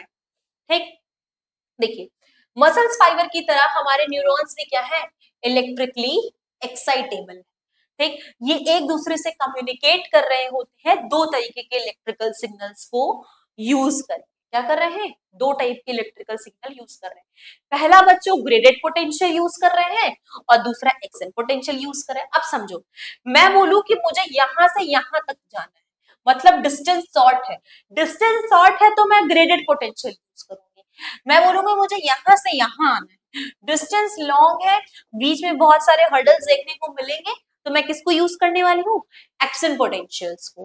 ठीक, तो जब भी हमें शॉर्ट डिस्टेंस में कम्युनिकेशन कराना होता है हम ग्रेडेड पोटेंशियल का यूज करते हैं, जब हमें लॉन्ग डिस्टेंस में कम्युनिकेशन का यूज कराना होता है तब हम एक्शन पोटेंशियल का यूज करते हैं। ठीक, तो एक्शन पोटेंशियल जब भी हमारे नर्व सेल्स में हो रहे होते हैं जनरेट, इसको हम क्या बोलते हैं, नर्व एक्शन पोटेंशियल बोलते हैं।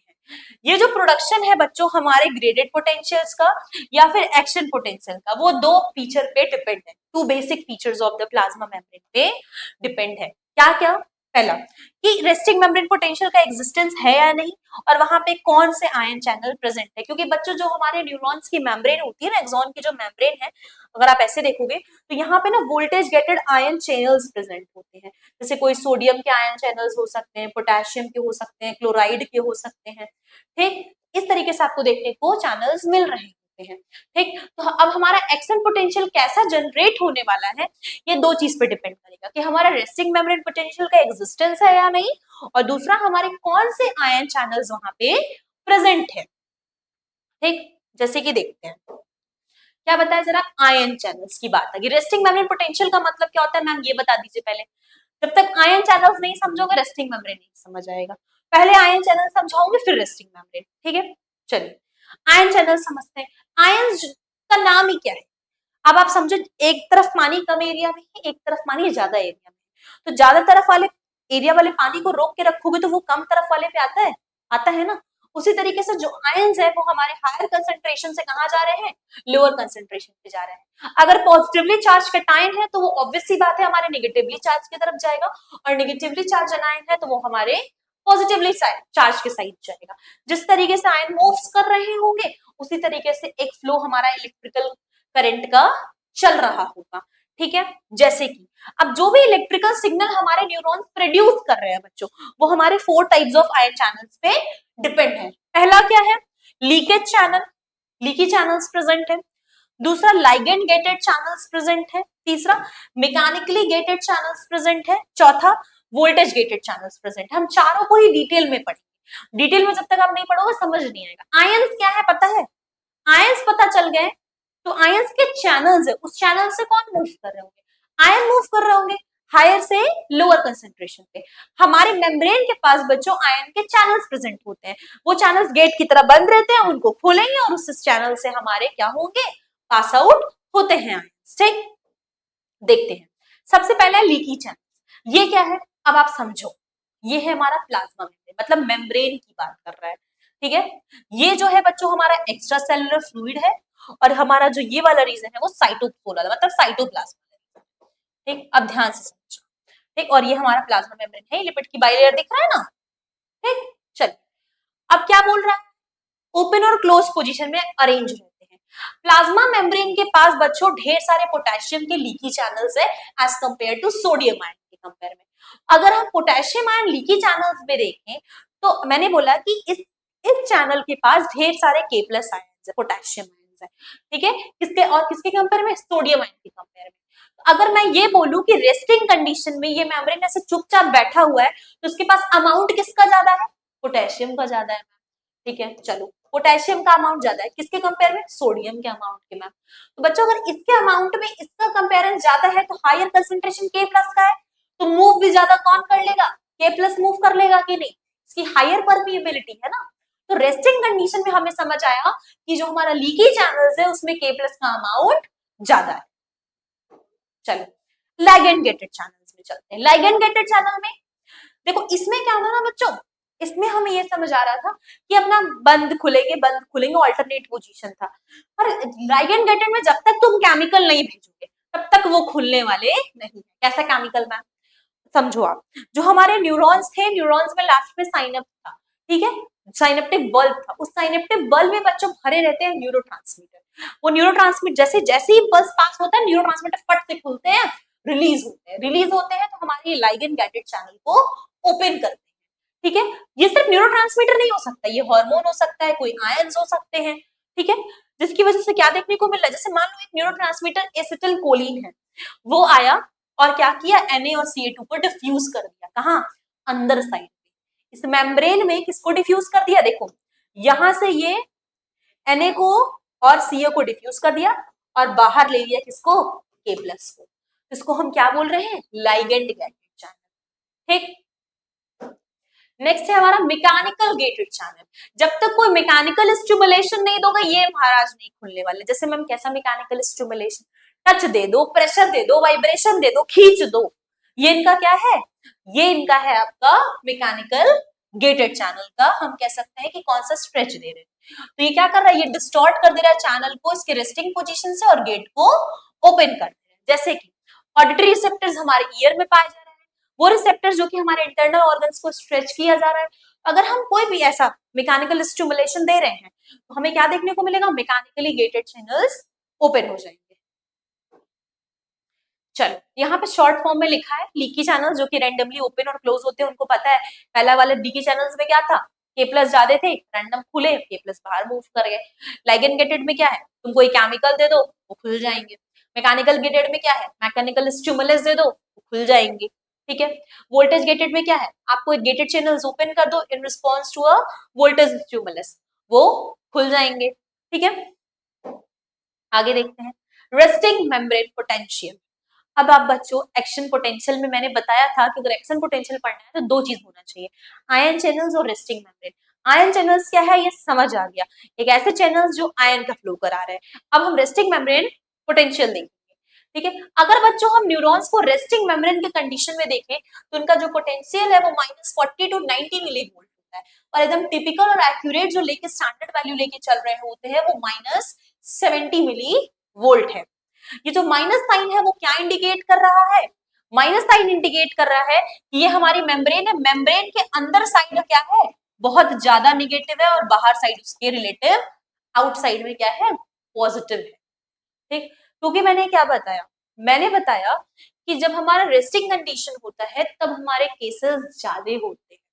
ठीक, अब केसेस ज्यादा हैं तो वो बाहर साइड पे मूव करने लगे, तो बच क्या गया एग्ने सेल्स, उसकी वजह से रिलेटिव निगेटिव होने लगे। अब से समझो कैसे, क्यों हो रहा है resting membrane potential arise, unequal distribution हो रहा है किसका, एक्स्ट्रा सेलुलर फ्लूइड में और साइटोसोल में। जैसे एक्स्ट्रा सेलुलर फ्लूइड में बच्चों Na+ और Cl- आयन का कंडीशन था, पर जो हमारा साइटोप्लाज्म था वो हमारा K+ में रिच था। ठीक है, जैसे एनायंस में such as phosphates, ATP, amino acids. बाहर वाला एक्स्ट्रा सेलुलर फ्लूइड में Na और Cl ज्यादा है, अंदर में K+, फॉस्फेट्स, अमीनो एसिड ये सब ज्यादा है। ठीक, जब प्लाज्मा मेम्ब्रेन के पास किसका ज्यादा लीकेज चैनल था, K+ का, K+ ज्यादा है तो वो कहाँ मूव करेगा, बाहर साइड पे जाएगा। जब बाहर साइड पे जाएगा तो ढेर सारे K+ बाहर मूव कर गए, मींस पॉजिटिव हो गया, अंदर का कंडीशन कैसा बना दिया, नेगेटिव बना दिया। इसी की वजह से क्या देखने को मिल रहा है, ढेर सारे K+ आयन उस मेम्ब्रेन को बाहर जा रहे हैं। तो इनसाइड में क्या हो गया, नेगेटिव, बाहर में क्या हो गया, पॉजिटिव। अब देखो ध्यान से, सिर्फ K+ जा रहा है, बाकी सब कुछ वैसे ही है। ठीक है, तो निगेटिविटी बढ़ गई, इसकी वजह से एक क्या मिला हमें, हमें देखने को मिल रहा है कि आराम से हमारे जो नीचे वाले मेम्ब्रेन के अंदर का साइन है वो निगेटिव है। रीजन ये है बच्चों, चाहे फॉस्फेट्स और अमीनो एसिड्स, इनके पास कोई लीकी चैनल नहीं है कि आराम से ऊपर जा पाए। ठीक है, तो इसकी वजह से क्या हो गया, वो नॉन डिफ्यूजेबल मॉलिक्यूल है, बाकी तो वैसे ही पड़े रह गए, वो निगेटिव हो गए, जो बाहर चला गया, ढेर सारे K+ यहाँ आ गए, उसकी वजह से मेम्ब्रेन आउटसाइड द पॉजिटिव हो गया। तो ये था आपका resting membrane.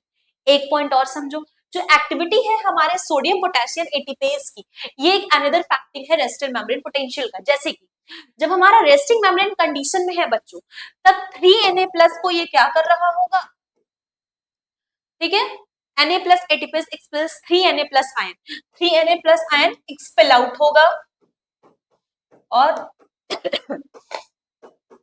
2K+ ion import होगा। ठीक है, अब समझो, जो हमारा सोडियम पोटेशियम एटीपेज है वो रिमूव करता है पॉजिटिव चार्ज को सेल से और उसको कहां लेकर आ रहा है, इनटू द सेल ला रहा है। ये इलेक्ट्रोजेनिक है, क्या चीज स्टेब्लिश कर रहे हैं, अंदर साइड पे निगेटिव रेस्टिंग मेम्ब्रेन पोटेंशियल बना रहे हैं। कैसे, क्या बताया मैंने, अभी समझो, बाहर साइड में एक्स्ट्रा सेलुलर फ्लूइड में क्लोराइड और सोडियम का कंडीशन ज्यादा था, और अंदर साइड में किसका ज्यादा था, पोटेशियम का। ये पोटेशियम इस लीकी चैनल से बाहर जाएंगे क्योंकि ढेर सारे लीकी चैनल्स प्रेजेंट है, बाहर गए, और Na+ इसकी वजह से क्या होगा, अंदर आएगा। पर हमारे पोटेशियम वाले बाहर चले गए, ढेर सारे बाहर चले गए बच्चों, उसकी वजह से बाहर क्या हो जाएगा, पॉजिटिव, और बाकी सारे आयन उसी में रह गए, और बाहर से Na+ आ रहे हैं, उनका अमाउंट कम है अभी, तो क्या है, निगेटिव। तो इस तरीके से आपका रेस्टिंग मेम्ब्रेन पोटेंशियल देखने को मिलता है। अगर आपसे कोई पूछे रेस्टिंग मेम्ब्रेन कंडीशन वाला, तो आप क्या बताओगे कि बाहर साइड पे हमारे 3 Na है और अंदर साइड पे हमारे 2 K+ है। बाहर साइड का मेम्ब्रेन हमारा पॉजिटिव है, अंदर साइड का निगेटिव है। ये K+ हमारे बाहर चल जाते हैं और ये दोनों अंदर आते हैं जब हमारा एक्शन पोटेंशियल आगे बढ़ेगा। अभी तो नॉर्मल कंडीशन में ये यही शो करने वाला है कि outside of the membrane is more positive as compare to the inside of the membrane. ठीक है, चलिए आगे, ग्रेडेड पोटेंशियल। ग्रेडेड पोटेंशियल बताया गया था ना, जब आपको शॉर्ट डिस्टेंस के लिए कम्युनिकेट करना है, तो क्या है, a graded potential is a small deviation from the membrane potential that make the membrane either more polarized or less polarized। कि तो बहुत ज्यादा पोलराइज कर देंगे, कि तो एकदम कम करेंगे। समझते हैं कैसे, अब आप समझो, -70 मिलीवोल्ट हमारा रेस्टिंग मेम्ब्रेन पोटेंशियल था, ठीक है, -70 था, राइट, इतना हो गया कि ये -70 से देखो आगे बढ़ गए रेस्टिंग मेम्ब्रेन पोटेंशियल से। तो जब हमारे मेम्ब्रेन को और अंदर साइड पे निगेटिव बना दिया गया, ढेर सारे K+ बाहर चले गए, तो हाइपरपोलराइज कंडीशन है। और डीपोलराइजेशन का मतलब नहीं गए, क्या दिखाया जा रहा है, इसकी वजह से हमारा जो मेम्ब्रेन है वो क्या है, लेस पोलराइज्ड है। Membrane inside is the less negative, that is called as depolarizing graded potential. Clear, ये था आपका ग्रेडेड पोटेंशियल के बारे में। चलिए, ग्रेडेड पोटेंशियल कब होता है भाई, graded potential occurs when a stimulus causes mechanically gated or ligand gated channel to open or close in an excitable cell plasma membrane। एक बात समझ आ गई कि graded potential में कैसा चैनल चाहिए, ligand gated या फिर mechanically gated, राइट। टिपिकली जो हमारे mechanically gated channels होते हैं और ligand gated channels होते हैं बच्चों, वो कहाँ प्रेजेंट होते हैं, dendrites of sensory neurons में। ligand gated channels are numerous in the dendrites and the cell body of interneurons and motor neurons. ठीक, कहाँ पाए जा रहे हैं? डेंड्राइट्स में और इंटरन्यूरॉन्स में और मोटर न्यूरॉन्स में। क्लियर? ये देखो, जो हमारा ग्रेडेड पोटेंशियल्स है वो मेनली कहाँ है? डेंड्राइट्स और सेल बॉडी ऑफ न्यूरॉन्स में। इससे एक क्वेश्चन बहुत इंपॉर्टेंट क्या बनता है बच्चों, कि जो हमारे ग्रेडेड पोटेंशियल्स हैं वो डाई आउट हो जाएंगे। कब? जब वो क्या हो जाएंगे? Graded potential die out as a spread along the membrane. जब हमारे ये मेम्ब्रेन के साइड में बहुत ज्यादा स्प्रेड होने लगते हैं तो ये खत्म हो जाते हैं। खत्म हो जाते हैं तो उस कंडीशन को डिक्रीमेंटल कंडक्शन बोलते हैं, because they die out within a few millimeter of their point of origin. Graded potential are useful for short distances communication only. भाई अभी बताया गया कि अगर ज्यादा दूर पे दोगे तो खत्म हो जाएंगे, मर जाएंगे, डिक्रीमेंटल कंडीशन आ जाएगा। तो हम किसके लिए यूज करें? हम शॉर्ट डिस्टेंस के लिए यूज कर ले। ठीक है, अब आते हैं न्यूरल कम्युनिकेशन। बच्चों रेस्टिंग मेम्ब्रेन पोटेंशियल पे तो था कि हमारा बाहर का मेम्ब्रेन क्या था? बाहर का मेम्ब्रेन क्या हो चुका था? पॉजिटिव, और अंदर का मेम्ब्रेन नेगेटिव था। राइट, यहां तक समझ आ गया था। अब एक्शन पोटेंशियल जनरेट हो रहा है, न्यूरल कम्युनिकेशन हो रहा है। समझ लो क्या बताया जा रहा है। An action potential impulse is the sequence of rapidly occurring event that decrease and reverse the membrane potential and eventually restore it to the resting state. अभी जो प्लस माइनस का खेल बिगड़ेगा, चेंज होगा, देख लेना। अभी रेस्टिंग कंडीशन में कुछ यही था बाहर ना, ये कैसा था? Resting condition. राइट, अब आएगा डीपोलराइजिंग फेज। ठीक, पोलराइजिंग वाले से हट गया, जेनेसिस हो गई, रेस्टिंग मेम्ब्रेन पे वो था। ठीक, उसको जेनेसिस बोले, पोलराइजिंग। डीपोलराइजिंग में क्या होगा बच्चों? जो हमारा निगेटिव मेम्ब्रेन पोटेंशियल था वो लेस निगेटिव हो जाएगा और जीरो पे आ जाएगा। ठीक, और फिर अचानक से क्या हो जाएगा? पॉजिटिव। कैसे होगा? चलो समझो ना। यहां से क्योंकि क्या करेंगे, Na+ यहां अंदर मूव करना शुरू कर देंगे और K+ बाहर चला जाएगा। जब बाहर चला जाएगा बच्चों तो क्या होगा? ये पॉजिटिव अब क्या हो जाएंगे? नेगेटिव वाले पॉजिटिव, क्योंकि K+ आ रहा है भाई। उस वक्त तो सिर्फ K+ जा रहा था, Na+ नहीं आ पा रहा था। राइट, पर अभी क्या है कि Na+ आने लगा, K+ जो गए थे। अब यहां से Na+ इंटर कर गया। Na+ इंटर किया तो ये जो मेम्ब्रेन यहाँ नेगेटिव थी वो पॉजिटिव बन गई। इसको डीपोलराइजिंग फेज कह रहे हैं। रिपोलराइजिंग क्या है? रिपोलराइजिंग फेज कह रहा है बच्चों की मेम्ब्रेन पोटेंशियल रिस्टोर करेगा रेस्टिंग स्टेट पे, फिर वही K+ आएंगे। ठीक है, K+ क्या होगा? बाहर साइड पे फ्लो आउट हो रहा होगा। रिपोलराइजिंग के बाद बच्चों आ जाना चाहिए था हमारा तुरंत कौन सा फेज? रेस्टिंग फेज, पर आता नहीं है।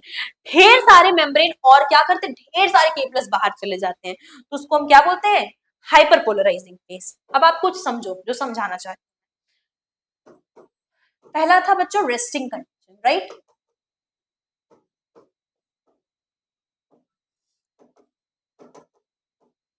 अभी इस रेस्टिंग कंडीशन में हमें क्या देखने को मिला था? ये मेम्ब्रेन, ठीक है, अंदर की मेम्ब्रेन नेगेटिव, बाहर की पॉजिटिव, और क्या था कि K+ चैनल्स जो हैं वो ज्यादा हैं, तो K+ क्या कर रहा है? मूव आउट हो रहा है, जिसकी वजह से inside is negative and outside is positive. ठीक, यही समझा गया, शॉर्ट में यही है। दूसरा, अब एक्शन पोटेंशियल जनरेट हो गया, आ गया हमारा डीपोलराइजिंग फेज।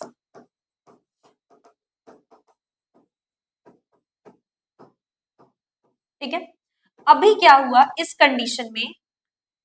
ऊपर वाला नेगेटिव, अंदर वाला पॉजिटिव। क्यों? क्योंकि Na+ रशेस इन और इनसाइड बिकम पॉजिटिव। क्योंकि इस टाइम पे क्या हुआ? Na channels opens. ठीक है, ये कंडीशन क्या थी? डीपोलराइजिंग की। राइट, तीसरा है रीपोलराइजिंग। ये किस पे आना चाहिए था? इसको -70 मिलीवोल्ट पर आना था, क्योंकि इसको क्या बनाना था? इसको बनाना था रेस्टिंग मेम्ब्रेन पोटेंशियल। राइट, तो इस टाइम पे क्या हुआ कि के चैनल्स अब फिर क्या करेंगे? Moves out. ठीक है, मतलब कि से फिर plus plus plus, minus minus minus minus, क्योंकि अभी क्या हुआ, K प्लस चैनल्स ओपन हुए, राइट। इसके बाद हमें आ जाना चाहिए था अपने रेस्टिंग स्टेट, पर आया नहीं। समझते हैं कैसे, क्योंकि यहां पर आ गया हाइपर पोलराइजिंग स्टेट। ठीक, यहां पे क्या था, still K plus opens, right. अभी भी K प्लस क्या है, ओपन है, जिसकी वजह से क्या है, ढेर सारे K प्लस अभी भी क्या कर रहे हैं, बाहर साइड पे मूव कर रहे हैं। ठीक है, इसको प्लस कर दो और ये वाला माइनस। ठीक है, देखो ये अंदर वाला माइनस चार्ज, ये हुआ। ठीक है, होप सो आपको ये समझ आ गया होगा। ये था बच्चों आपका डिटेल में हाइपर पोलराइजिंग। ठीक है, अभी भी निगेटिव है, पर अब क्या है कि जो हमारे वोल्टेज गेनर जो के चैनल्स थे वो अभी भी क्या थे, ओपन रह गए थे, जो कि उनको तो बंद हो जाना चाहिए था, बट हुए नहीं, पर अब बंद होंगे। ठीक, पर समझते हैं, -70 millivolt resting condition, stimulus मिला, स्टिमुलस मिला तो यहाँ कहां तक गए, -55 तक पहुंचे। ये -55 कहां तक पहुंचा, डीपोलराइजिंग तक, 30 तक आया। फिर ये अब आराम वाले स्टेट में आ ही रहा था कि रेस्टिंग में आ जाता, पर आ नहीं पाया क्योंकि के चैनल्स अभी भी खुले रह गए, और ये कहां चला गया, हमारा चला गया हाइपर पोलराइजिंग स्टेट पे। मतलब कि हमें एक बात समझ आई, अगर हमें रेस्टिंग मेम्ब्रेन पोटेंशियल से आगे बढ़ के डीपोलराइजेशन फेज पे जाना है, तो एटलीस्ट तुम इतना मिली वोल्ट तो दो, इतना -55 मिली, कुछ एक स्टिमुलस दो। और ये स्टिमुलस जो दे रहा है, जिसकी वजह से बच्चों ये -55 मिली वोल्ट तक पहुंच रहा है, इसको हम थ्रेशोल्ड स्टिमुलस कहते हैं। ठीक, चलिए अब देखो थ्रेशोल्ड स्टिमुलस आ गया, इसी के बारे में बात करते हैं ना। क्या बोल रहा है, a stimulus which causes the depolarization up to the certain level so that it initiates an action potential in the membrane of the axons of neuron। भाई इतना तो पोटेंशियल दो कि वो एक्शन पोटेंशियल को जनरेट कर पाए, तो कितना देना है, -55 मिली वोल्ट देना है। बहुत सारे न्यूरॉन्स में यही है, सारे न्यूरॉन्स में देखा जाए तो थोड़ा डिफरेंट हो सकता है for the generation of N action potential, but एक पर्टिकुलर न्यूरॉन्स में ये यूजुअली कांस्टेंट होता है, तो उसको हम थ्रेशोल्ड स्टिमुलस कहते हैं। नेक्स्ट है हमारा सब थ्रेशोल्ड स्टिमुलस। ये क्या है, एक ऐसा stimulus that is a weak depolarization which can not break the membrane potential to threshold, so an action potential will not occur in response to sub threshold stimulus. अगर आप सोचो कि आप -55 से कम दे दो या कुछ अमाउंट कम हो जाए और वो जनरेट कर ले, तो ऐसा नहीं होगा। ठीक, जब आप ऐसा कोई स्टिमुलस दे रहे होते हो जिसकी वजह से एक्शन पोटेंशियल आपका नहीं हो पा रहा होता है जनरेट, तो उसको हम क्या बोलते हैं, सब थ्रेशोल्ड स्टिमुलस। ठीक है, आगे क्या है बच्चों, सुप्रा थ्रेशोल्ड स्टिमुलस, एक ऐसा stimulus that is strong enough to depolarize the membrane above threshold, -55 से भी ज्यादा दे दो।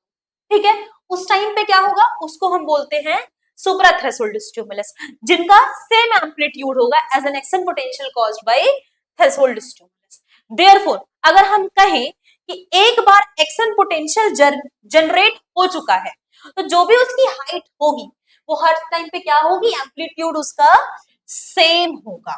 ठीक है, ये हमारे स्टिमुलस की इंटेंसिटी पे डिपेंड नहीं करता है कि तुम एक साथ दे दो -55 की जगह -45 दे दो तो अब बहुत तेजी से चलेगा, नहीं, स्टिमुलस के इंटेंसिटी पे कभी भी एक्शन पोटेंशियल डिपेंड नहीं करता है। एक क्वेश्चन आ सकता है कि do the action potential depends on the stimulus intensity, no, it is not depend on this.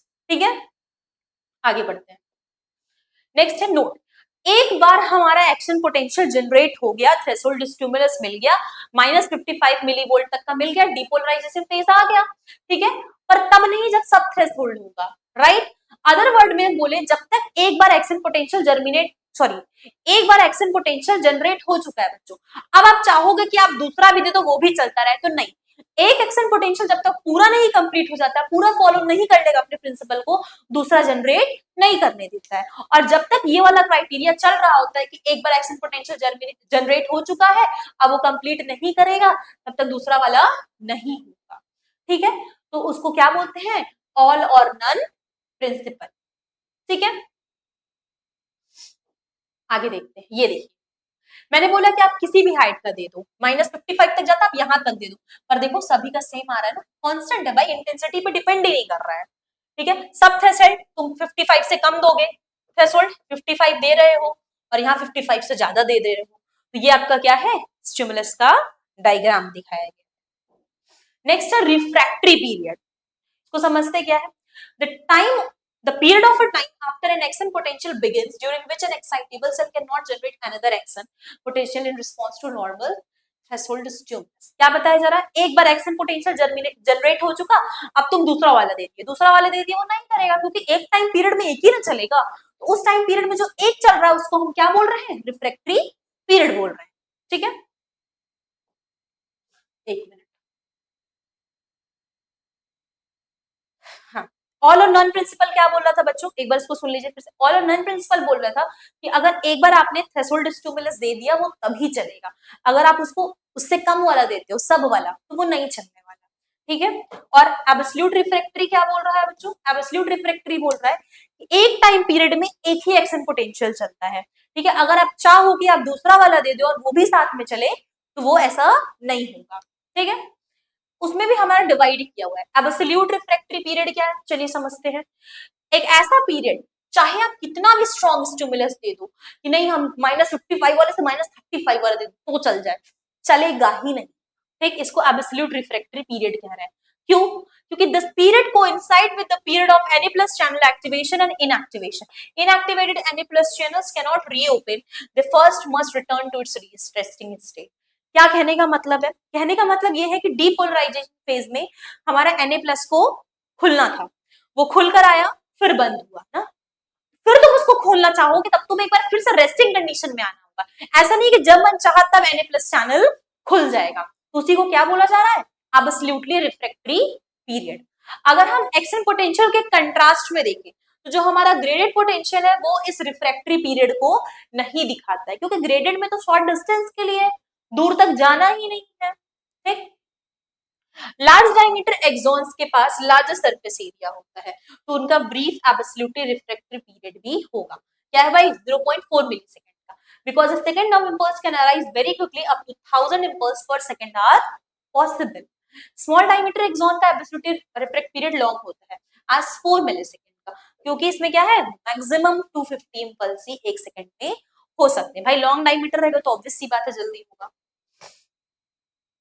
चलो, रिलेटिव रिफ्रैक्टरी पीरियड, ये एक ऐसा टाइम है जब सेकंड एक्शन पोटेंशियल इनिशिएट हो सकता है, बट क्या बोला जा रहा है, only by a larger than normal stimulus. क्यों, क्योंकि it coincide with the period when the voltage gate at K+ channel are still open after inactivated Na+ channels have returned to it resting state। जो हमारा inactivated Na channels था वो क्या है, अपने resting condition में आ चुका है, फिर भी हमारा K+ वाला चल रहा है, तब एक बार कह सकते हैं हाँ कि हाँ सेकंड एक्शन पोटेंशियल जनरेट हो सकता है, तो इसको हम क्या बोल रहे हैं, रिलेटिव रिफ्रैक्टरी पीरियड बोलते हैं, ठीक है। नेक्स्ट है प्रोपगेशन ऑफ एक्शन पोटेंशियल। क्या है propagation of action potential, action potential अपने स्ट्रेंथ को क्या करता है, कीप आउट रखता है, जैसे कि पूरे मेम्ब्रेन पे ऐसे चला हुआ है, this mode of conduction is called propagation. Action potential regenerate कर रहा है बच्चों over and over adjacent region of the membrane पे, कहां से, ट्रिगर जोन से लेके एक्सॉन के टर्मिनल्स तक। एक न्यूरॉन में देखें तो जो एक्शन पोटेंशियल है बच्चों, वो प्रोपेगेट इसी डायरेक्शन में नहीं कर रहा, it can not propagate back toward the cell body. Axon मतलब ट्रिगर जोन से वो एक्सॉन टर्मिनल तक जाएगा, पर अब आप कहोगे कि नहीं पीछे चला जाए, तो नहीं हो सकता, because any region of membrane that has just undergone action potential is temporarily in the absolute refractory period। भाई अब यहाँ से वो यहाँ चलने वाले पे है, ठीक है, अब यहाँ से तुम बोलोगे फिर यहाँ चल जाओ तो नहीं होगा, एक बार जनरेट हो गया तो वो पूरा यहाँ तक चलकर आएगा ही आएगा, ठीक। इसलिए because they can travel along the membrane without dying out, action potential function in communication over long distances। आ गया समझ कैसे हो रहा है, क्योंकि रुक ही नहीं रहे ना, वो तो चल रहे हैं, एक बार चल गया तो रिफ्रैक्टरी पीरियड का मतलब भी यही है, ठीक। Next is the types of propagation. दो टाइप्स के प्रोपगेशन होते हैं बच्चों, एक कंटिन्यूअस कंडक्शन होता है और एक सैल्टेटरी कंडक्शन होता है, समझते हैं। कंटिन्यूअस कंडक्शन का मतलब होता है it involves a step by step depolarization and repolarization of each adjacent segment of the plasma. एक बार डीपोलराइजेशन हो रहा है, रीपोलराइजेशन हो रहा है, इस तरीके से चल रहा है बच्चों। आयन फ्लो हो रहे हैं यहाँ पे voltage gated channels in each adjacent segment of the membrane में। ये कहाँ हो रहा है? अनमाइलिनेटेड एक्सॉन में और मसल्स फाइबर में। जहां हमारा माइलिन नहीं प्रेजेंट है वहां क्या हो रहा है? कंटिन्यूअस कंडक्शन हो रहा है। पर जहां हमारा माइलिन शीथ प्रेजेंट है, ठीक, वहां साल्टेटरी कंडक्शन हो रहा है। कैसे? In this special mode of action potential propagation that occurs along myelinated axon because of the uneven distribution. Jump करते, यहाँ शीथ है, यहाँ शीथ है, यहाँ शीथ है, ये एक्सॉन है, तो जंप करेगा ना। जब जंप करता है तो कंटिन्यूअस कंडक्शन नहीं है, और कंटिन्यूअस कंडक्शन नहीं तो उसको हम क्या बोलते हैं? Saltatory conduction. यहाँ पे क्या है? वोल्टेज गेटेड चैनल्स बहुत फ्यू प्रेजेंट है रीजन में, क्योंकि माइलिन शीथ कवर करके रखा है। जो एक्सोलेमा है वहां ढेर सारे वोल्टेज गेटेड चैनल्स हमारे नोड्स ऑफ रेडिएटर पे प्रेजेंट है। करंट यहाँ जो कैरिड हो रहा है बाय Na+ और K+ flow across the membrane mainly at the nodes पे हो रहा है। ये जो एक्शन पोटेंशियल है फर्स्ट नोड पे जनरेट हो रहा है आयनिक करेक्टर, फिर वो ओपन हो रहा है वोल्टेज गेटेड चैनल, फिर सेकंड नोड पे हो रहा है। इस तरीके से रिपोलराइज डीपोलराइज रिपोलराइज डीपोलराइज कर रहा हो रहा है। ठीक है, चलिए आगे देखते हैं। तो हमारा जो फ्लो है करंट का बच्चों, कहां पर? हमारा जो फ्लो है करंट का सॉल्टेटरी में जंप करने पे, वो दो कंसीक्वेंस पे डिपेंड करता है। कौन से दो कंसीक्वेंस है? पहला, ये जो एक्शन पोटेंशियल अपीयर हो रहा है वो लीप हो रहा है, नोड से नोड पे जा रहा है, ठीक है, उसको हम बोल रहे हैं सॉल्टेटरी। क्योंकि जो हमारा एक्शन पोटेंशियल है वो लॉन्ग सेगमेंट पे जंप कर रहा है माइलिनेटेड एक्सोलेमा पे, तो करंट फ्लो हो रहा है एक नोड से दूसरे पे, और ये ट्रेवल कर रहा है मच फास्टर देन अनमाइलिनेटेड, क्योंकि वहां तो कंटिन्यू चल रहा है तो मोर एटीपी खर्च होगी, ठीक है, एटीपी मोर जा रही होगी, पर यहाँ कंटिन्यू नहीं चलना तो एटीपी कम जा रही होगी। आगे क्या बोल रहा है? Opening a small number of channels only at the node rather than a many channels in adjacent segment of the membrane representing a more energy efficient mode of conduction। वही बात कर रहा है, अगर चैनल्स ही कम है एक्सोलेमा पे, membrane पे कम channels है, वो खुल रहा है, एक्शन पोटेंशियल चलते जा रहा है चलते जा रहा है चलते जा रहा है, पर जंप कर करके चल रहा है। ऐसा नहीं कि कंटिन्यू ही खोलना है, एनर्जी कम लग रही है, एनर्जी कम लग रही है तो एटीपी की रिक्वायरमेंट कम है बच्चों, ठीक है, because only small region of the membrane depolarize repolarize minimum inflow of Na+ and outflow of K+ occur each time an action potential passes by. Thus, less ATP is used by sodium potassium pump to maintain the low intracellular concentration of Na+ and the low extracellular concentration of K+। ठीक है, आगे देखते हैं बच्चों, किस चीज पे हमारा डिपेंड कर रहा है? क्या डिपेंड कर रहा है? स्पीड ऑफ प्रोपगेशन, हमारा माइलिनेशन कितना। अब आप समझो, मैंने बोला कि माइलिन शीथ प्रेजेंट है बच्चों, और अगर माइलिन शीथ प्रेजेंट है तो जंप करेगा कंडक्शन। जितना ज्यादा माइलिन शीथ होगा उतना जंप कर करके चल रहा होगा, उतना तेजी से क्या होगा, हमें देखने को एक्शन पोटेंशियल मिलेगा एज कंपेयर टू अनमाइलिनेटेड वाले। ठीक, अब आप समझो, अगर मैं एक्सॉन के डायमीटर को बड़ा कर दूं तो एक्शन पोटेंशियल भी आराम से क्या होंगे, बहुत तेजी से जनरेट होंगे, ढेर सारे चैनल से पास करेंगे ना, तो इसीलिए एक्सॉन का डायमीटर भी मैटर करता है। ठीक, अब क्या है बच्चों? टेम्परेचर। टेम्परेचर क्या है? एक्सॉन्स प्रोपेगेट कर रहे हैं action potential at lower speed when cooled, इसका मतलब टेम्परेचर बढ़ाएंगे तो डायमीटर ऐसे ही फैला हुआ है, ठीक है, बहुत तेजी से कंडक्ट होगा। पर बच्चों इंटेंसिटी पे, स्टिमुलस के इंटेंसिटी पे ये डिपेंड नहीं करते हैं, ये बात याद रखिएगा। चौथा, ये डिपेंडेंसी नहीं है। होप्सो बच्चों आपको इतना समझ आ गया होगा, ठीक है। अब होप्सो आपको क्या फैक्टर्स थे, कैसे नर्व इम्पल्स ट्रांसमिट कर रहा है, क्या चल रहा है, कैसे चल रहा है, क्या है सीएनएस, क्या है पीएनएस, ये सभी आपको क्लियर हो चुका होगा बच्चों, ठीक है। चलिए फिर, हाँ, और क्या देखा हमने कि कैसे हमारा जो मेन जो सेंट्रल नर्वस सिस्टम है, दिस पार्ट, इसको छोड़ के जो साइड में है वो क्या है? पीएनएस है। हमें शुरू से हमने पढ़ा था छोटे क्लासेस से कि किस तरीके से हमारा नर्व इम्पल्स ट्रांसमिट हो रहा होता है एक न्यूरॉन से दूसरे न्यूरॉन। अब समझ आया किस तरीके से ट्रिगर जोन से लेके बच्चों एक्सॉन टर्मिनल तक वोल्टेज गेटेड चैनल्स के थ्रू चल रहा होता है। अभी थोड़ा और डिटेल आप पढ़ोगे नेक्स्ट क्लास में, जिसमें आप देखोगे कैसे कैल्शियम का चैनल खुल रहा है फिर जाके ट्रांसफर हो रहा है। पर इसके लिए आपका बेस क्लियर होना चाहिए, रेस्टिंग मेम्ब्रेन पोटेंशियल पता होना चाहिए, आपको हाइपरपोलराइजेशन, डीपोलराइजेशन, रिपोलराइजेशन क्लियर होना चाहिए। होप सो आपको समझ आ गया होगा बच्चों।